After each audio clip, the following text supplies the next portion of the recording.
Welcome back to Rocktopia Acres. It's almost feeding time, so I've got a bunch of goats here waiting for me to get around to feeding them. Aren't they adorable? Love my baby girls and boys.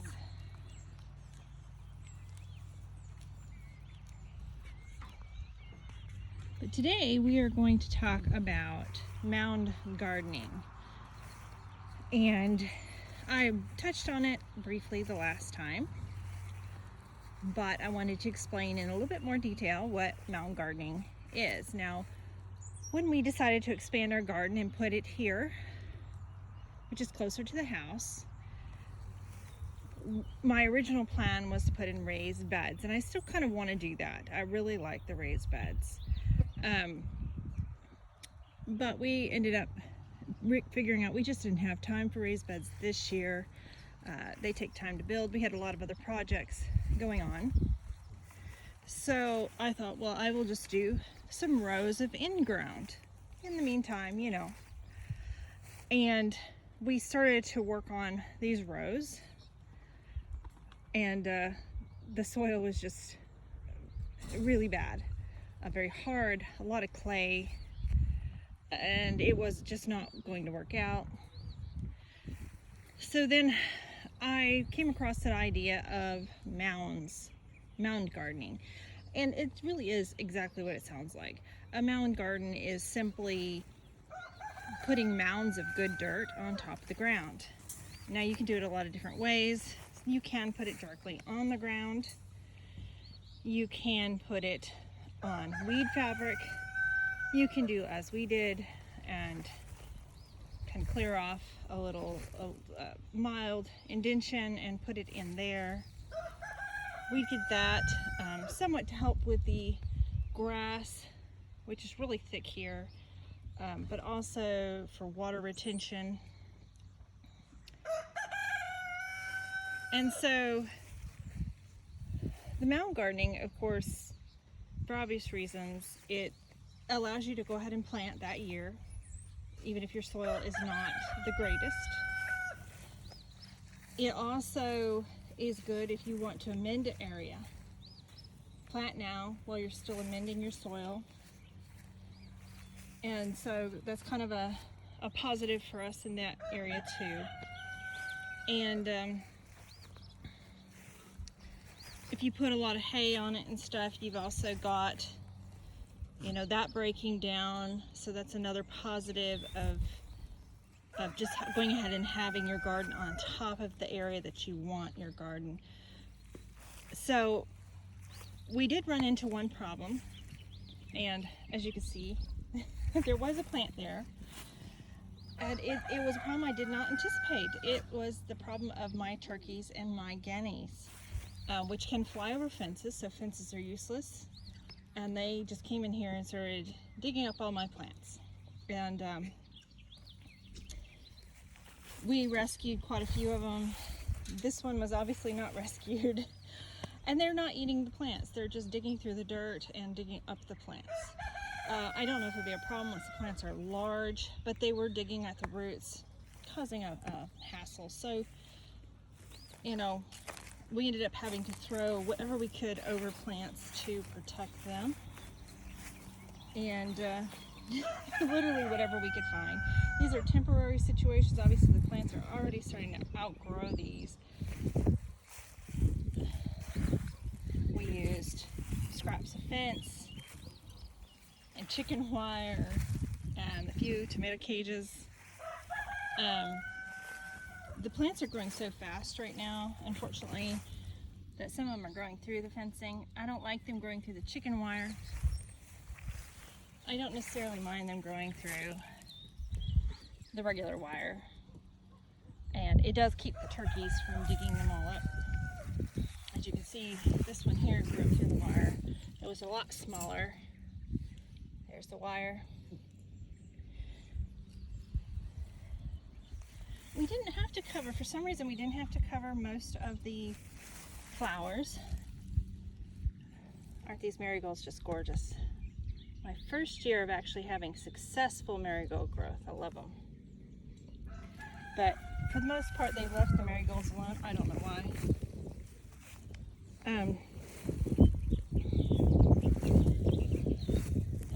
But anyway, it's on our project list. We're gonna just make cages for them. I went to the store and was gonna buy these tomato cages here, a little bit stronger ones, but they were $8 a piece at this time, and considering I need a lot of them, we decided we'd use scrap fencing and make them. So that's on the project list. So the tomatoes are doing really well, and the marigolds. With the exception, of this tomato here, it is starting to do better. I'm seeing healthier growth on it. I had a lot of trouble with this tomato. It's an Arkansas Traveler, and I probably should have pinched off the tomatoes that were on it when it started looking sickly, but you know, I have a weakness for that. I hate to throw away food, but that might be why it's having such a hard time recovering, whatever was wrong with it.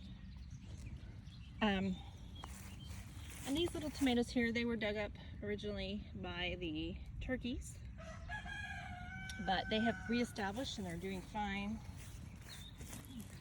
I've been really impressed so far with these Brandywine tomatoes. I mean, they've just been strong and hardy, and I have not had any pest problems with them at this time. This one actually has a very wide stem. I was watching something recently where they were talking about where two stems or multiple flowers will fuse together, and it looks like we have that here. Not just the stem, but this really unique flower. It appears like it's more than one fused together. I know some people pick those off because they said they can make some really odd tomatoes that rot easily, but I think I'm gonna leave it and see what happens for the fun of it.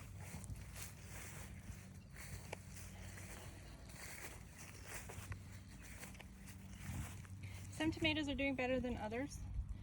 I think I mentioned before, a lot of these tomatoes are store-bought because I lost a great deal of the tomatoes I started, and they are early girls.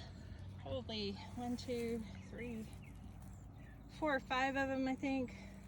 Yeah, 5 early girls.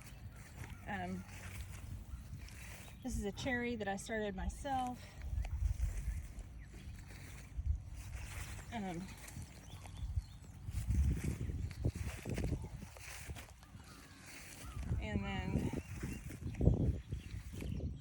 there are some pink Brandywines, and then I bought another. Let's see if I can find the thing.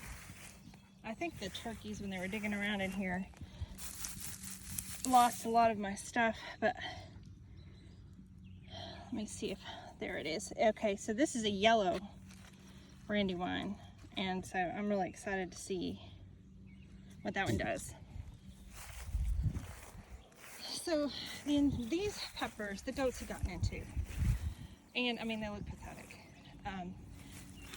They're not dying, and if you look very closely, they've got new leaves, but they're just really struggling. They're not doing very well. They're very stunted.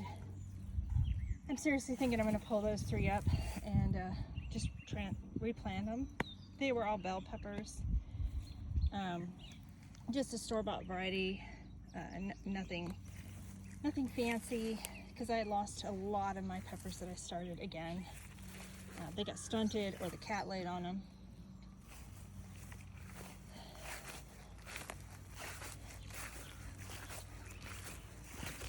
This one, I'd like to see it get more size on it. It actually has this huge pepper on it. And my husband jokes that it's gonna just grow into the ground. Oh, and look, it's got another one. Let's see if I can get this. Another one right here.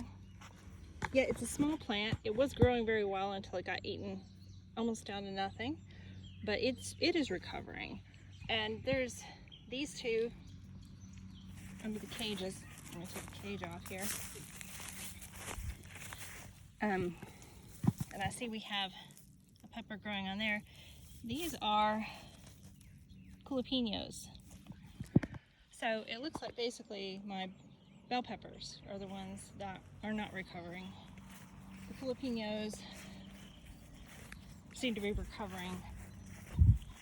And this heirloom pepper is trying to recover. So I think I'll just replace those with something.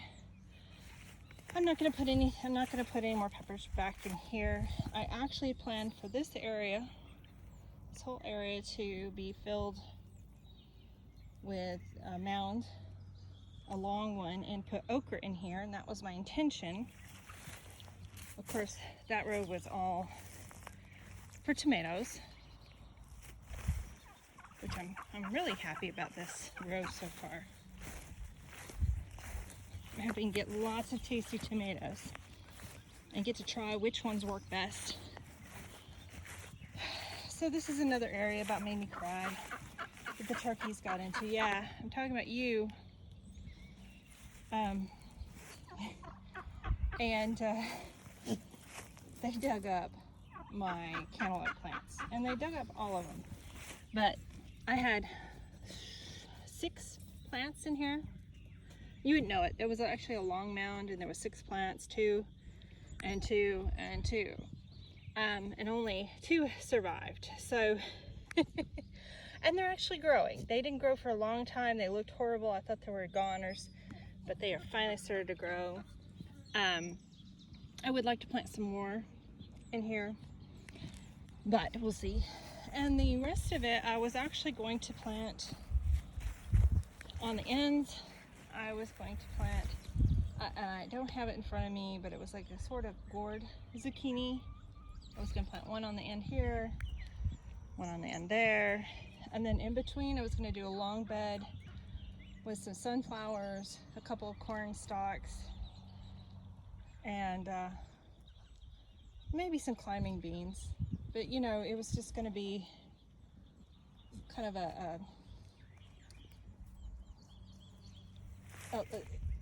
a tall area, you know, with the corn and the sunflowers. And I wanted to try something I'd read about. But as you can see, nothing's happening there at this time, and we still have some projects to do. So still hope to get some of it done. I mean, a lot of these things actually can grow into the fall. We have a pretty long growing season. So while okra may not be something that would do good towards the fall, up here it's a very hot loving plant. I know that gourd zucchini, we actually grew some last fall. I planted it too late, and it froze right before it was ready to pick. They were still small little gourds on them. Now these are a type of marigold as well, and I can never say the word calandro or something like that, calandra.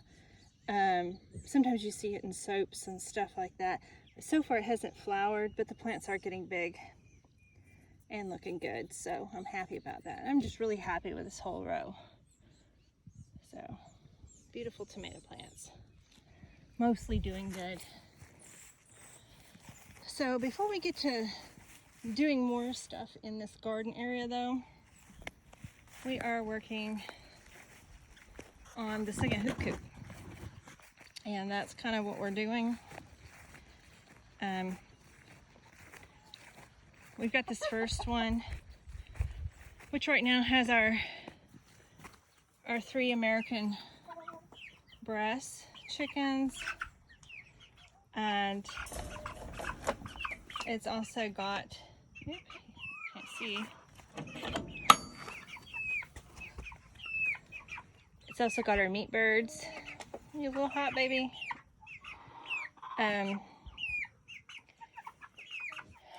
And those guys are only about 5 weeks old. They're huge, aren't they? These are a Cornish cross, and there's just 6 of them. That's what we ordered, and they've done wonderful. We're going to be moving them within this area, of course, so they're safe.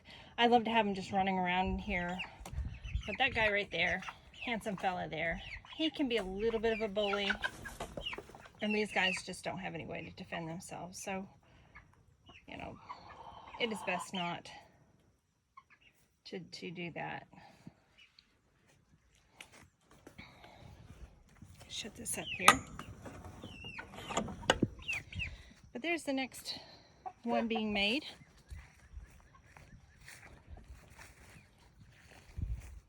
This one's going just a little bit slower than the last one because we have a lot of these cattle panels. When we had a bull that tore down fences, my husband was working so hard, he just would buy cattle panels to patch those areas. And he's been actually taking the cattle panels down and putting up sheep and goat. And so we could use some of these for our hoop coops. So it's missing one here. And then once that's put up, there'll be some more framing put up. And the chicken wire will go over it all. And of course the door in the front. He said he might talk about that a little bit and show what he's doing and how he's doing it. Hopefully he will have time to do that. That will be very interesting. And in the end, the tarp will go over the top. So this is for our laying hens. They're actually really ready to come out of the brooder. There's quite a few of them, and they're going to go in there. My hope, our hope, don't know when it's going to happen, but our hope is to have 3 of these. Have the one here, have the one there, and have another one over there. We got a little cleanup of some stuff that we piled up there, some construction debris right there.